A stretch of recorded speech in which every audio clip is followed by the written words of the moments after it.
तो कहानी की शुरुआत बेकी नाम की एक लड़की को दिखाते हुए होती है जो अपनी कार से अपने काम पर जा रही होती है। बेकी चैडविक सिटी के एक रेस्टोरेंट में काम करती थी।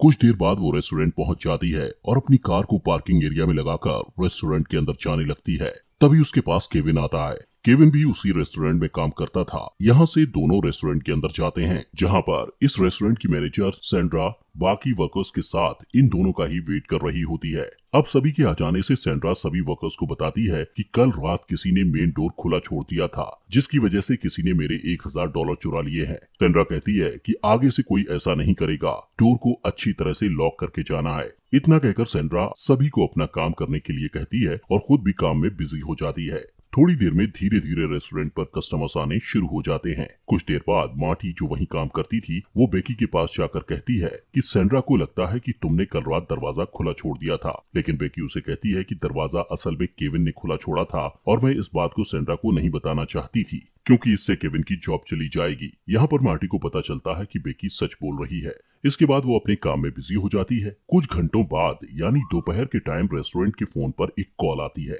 जैसे ही सैंड्रा उस कॉल को पिक करती है तो दूसरी तरफ से डैनियल नाम का एक पुलिस ऑफिसर उसे कहता है कि मेरे पास एक आदमी आया है जो मुझे बता रहा है कि आपके पर्स से जो पैसे चोरी हुए हैं वो आपके रेस्टोरेंट में काम करती एक लड़की ने चुराए हैं, जिसका नाम बेकी है, और बेकी को उसने अपनी आंखों से आपके पर्स से पैसे चुराते देखा है। इतना कहकर डैनियल सैंड्रा को कहता है कि मेरे पास इन्वेस्टिगेशन करने के लिए पुलिस की एक बड़ी टीम है जो आपके रेस्टोरेंट पर आकर बेकी से इस बारे में पूछताछ कर सकती है, लेकिन इससे आपके रेस्टोरेंट का नाम खराब होगा, इसलिए मुझे लगता है कि आप मेरी हेल्प कर सकती हो। सैंड्रा ये सब सुनकर थोड़ा घबराती हुई डैनियल से पूछती है कि आखिर आपकी हेल्प मैं कैसे कर सकती हूँ, जिस पर डैनियल सैंड्रा को कहता है कि सबसे पहले आप बेकी को रेस्टोरेंट के बैक साइड लेकर आइए और उससे मेरी बात करवाइए। सैंड्रा ऐसा ही करती है। वो तुरंत बेकी के पास जाकर उसको रेस्टोरेंट के बैक साइड ले जाती है और उसे इस बारे में सब कुछ बताकर डैनियल को फोन लगाकर बेकी की डैनियल से बात करवाती है। फोन पर बेकी डैनियल से कहती है कि मैंने ऐसा कुछ भी नहीं किया है, लेकिन डैनियल उसे कहता है कि मेरे पास एक आदमी आया है जिसने तुम्हें सैंड्रा के पर्स से चोरी करते हुए देखा है। इसके बाद डैनियल बेकी से कहता है कि मेरी सैंड्रा से बात करवाओ। डैनियल सैंड्रा से कहता है कि आपको बेकी के पर्स की तलाशी लेनी होगी, जिससे सैंड्रा तुरंत बेकी का पर्स उठा लेती है और साथ ही बेकी को वार्निंग देती है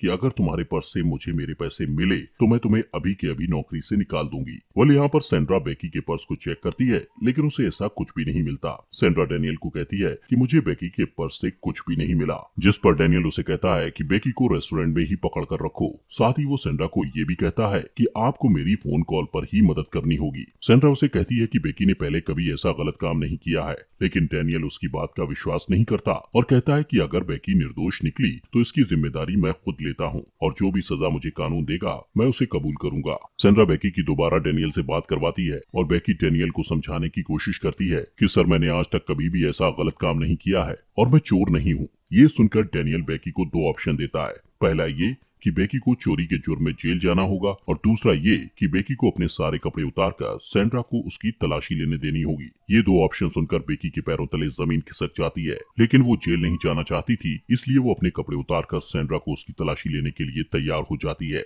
लेकिन वो डैनियल से रिक्वेस्ट करती है कि जब सैंड्रा उसकी तलाशी ले तो उसके पास मार्टी वहाँ मौजूद रहे। डैनियल बेकी की इस बात के लिए मान जाता है। वहीं सैंड्रा को यहाँ पर थोड़ा शक होता है और वो डैनियल से पूछती है कि क्या वो किसी फोन बूथ से बात कर रहा है या फिर वो किसी तरीके से उन्हें देख रहा है। सैंड्रा की इस बात का डैनियल कोई जवाब नहीं देता और सैंड्रा भी मन ही मन डरी हुई थी, इसलिए वो बात को इग्नोर करके मार्टी को लेने चली जाती है। सैंड्रा मार्टी के पास जाकर उसे इस मामले के बारे में सब कुछ बताकर अपने साथ रेस्टोरेंट के बैक साइड ले आती है। इसके बाद बेकी अपनी तलाशी देने के लिए एक एक करके अपने सारे कपड़े उतार देती है और सैंड्रा बेकी के सारे कपड़ों को चेक करती है, लेकिन उसे कुछ नहीं मिलता। इसके बारे में वो डैनियल को बताती है। डैनियल सैंड्रा को कहता है कि आपको बेकी के अंडरगारमेंट्स भी चेक करने होंगे। अब मजबूरी में बेकी को अपने अंडरगारमेंट्स भी उतारने पड़ते हैं और वो पूरी तरह से न्यूड हो जाती है। लेकिन वहाँ खड़ी मार्टी को ये देखकर बेकी पर बहुत दया आती है, इसलिए वो एक अप्रॉन उठाकर बेकी को पहनने को देती है। वहीं डैनियल सैंड्रा को कहता है कि आपके रेस्टोरेंट के बाहर एक कार खड़ी है जिसमें आपको बेकी के सारे कपड़े रखने होंगे, जिन्हें मैं बाद में अच्छे से चेक करूंगा। सैंड्रा बेकी के कपड़े बाहर उसकी बताई हुई कार में रखकर वापस आकर मार्टी को वापस काम करने के लिए भेज देती है और डैनियल को कहती है कि आपने जैसा कहा था मैंने वैसा कर दिया। इतना कहकर वो डैनियल से कहती है कि मुझे भी अब अपने काम पर जाना है, वरना हमारा धंधा चौपट हो जाएगा। जाएगा। इस पर डैनियल कहता है कि ठीक है, आप अपने काम पर चले जाओ, लेकिन बेकी पर नजर रखने के लिए किसी आदमी को बुला लो। उसकी इस बात को मानकर सैंड्रा केविन के पास जाकर उसे इस बारे में सब कुछ बताकर उसे अपने साथ रेस्टोरेंट के बैक साइड ले आती है और उससे कहती है कि तुम्हें बेकी पर कुछ टाइम नजर रखनी होगी।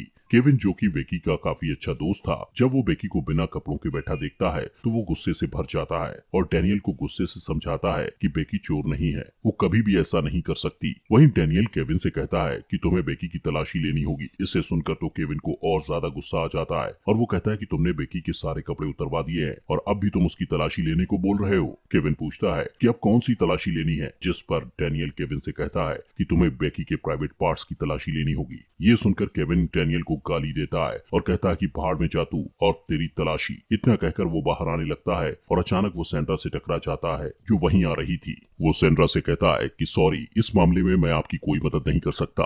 सैंड्रा डैनियल से बात करती है, जहां डैनियल उसे बताता है कि केविन बेकी पर नजर रखने के लिए सही आदमी नहीं है। डैनियल सैंड्रा से पूछता है कि आप किसी ऐसे आदमी को जानती हो जो बेकी पर अच्छे से नजर रख सके, जिसके जवाब में सैंड्रा उसको अपने मंगेतर के बारे में बताती है। डैनियल कहता है कि आपको अपने मंगेतर को इस काम में उनकी मदद करने के लिए बुलाना होगा। सैंड्रा को काफी अजीब लगता है, लेकिन वो बिना कुछ सोचे समझे अपने मंगेतर, जिसका नाम वॉन था, उसे रेस्टोरेंट में बेकी पर नजर रखने के लिए बुला लेती है। लेकिन वैन काफी नशे में था। सैंड्रा वैन को इस मामले के बारे में सब कुछ समझा देती है और वैन को बेकी के पास नजर रखने के लिए छोड़कर वापस अपने काम पर चली जाती है। वहीं डैनियल वैन से कॉल पर बात करता है और उसे कहता है कि तुम्हें बेकी को एप्रॉन निकालने के लिए कहना होगा, लेकिन वैन इतना भी नशे में नहीं था कि वो इस बात को समझ ना पाए। वो डैनियल को ऐसा करने से मना कर देता है। डैनियल वॉन को कहता है कि मेरी बेकी से बात करवाओ। डैनियल बेकी से कहता है कि अगर तुम्हें जेल जाने से बचना है तो तुम्हें वही करना होगा जो वैन तुमसे कहेगा। आखिरकार बेकी ऐसा करने पर मजबूर हो जाती है और वैन के सामने ही अपना एप्रॉन उतारकर फिर से पूरी तरह से न्यूड हो जाती है। डैनियल बड़े ही घटिया तरीके से वैन से पूछता है कि बेकी के बॉडी पार्ट्स कितने बड़े हैं, जिस पर वैन कोई जवाब नहीं देता।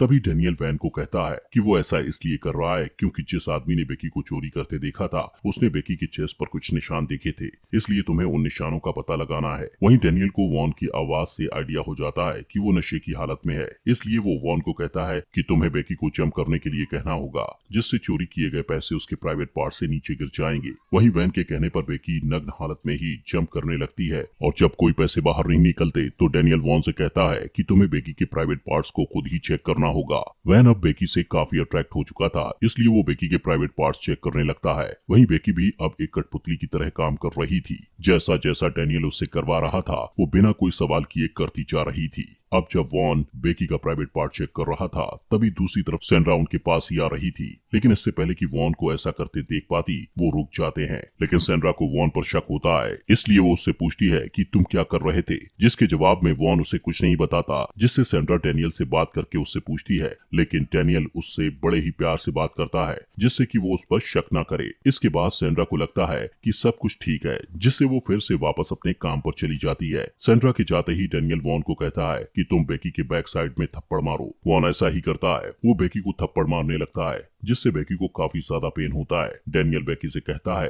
कि तुम्हें एक और काम करना होगा, जिसके बाद तुम आजाद हो जाओगी और मैं तुम पर उसके बाद कोई और कार्रवाई नहीं करूंगा। डैनियल कहता है कि तुम्हें वॉन के साथ इंटीमेट होकर उसे पूरी तरह से खुश करना होगा। ये सुनकर बेकी पहले तो हिचकिचाती है, लेकिन अब उसे इस सब से आजाद होना था, इसलिए वो इस घिनौने काम को करने के लिए तैयार हो जाती है। कुछ टाइम के बाद सैंड्रा उन दोनों के लिए खाना लेकर आती है, जहाँ वो देखती है कि बेकी और वैन दोनों चुपचाप बैठे हैं, जिसका मतलब कि वॉन बेकी के साथ इंटीमेट हो चुका था और अब रात भी हो चुकी थी। वॉन अपने किए पर शर्मिंदा था और अब उसका नशा भी काफी उतर चुका था। वो बेकी से नजर नहीं मिला पा रहा था। सैंड्रा को ये देखकर कुछ भी समझ नहीं आता कि वहाँ आखिर क्या हुआ है। तब सैंड्रा डैनियल से कॉल पर बात करती है तो डैनियल उसे बताता है कि वॉन काफी थक चुका है, इसलिए उसे घर भेज दो। जिसके बाद वॉन वहाँ से चला जाता है। वो कार में बैठकर अपने दोस्त को कॉल करके अपने घर बुलाता है और उसे ये सब बताता है कि उसने नशे की हालत में कितनी बड़ी गलती कर दी है। अब उसे अपने किए पर पछतावा हो रहा है। वहीं दूसरी तरफ रेस्टोरेंट में सैंड्रा का एक दोस्त उससे मिलने आता है। उसे देखकर सैंड्रा काफी खुश होती है।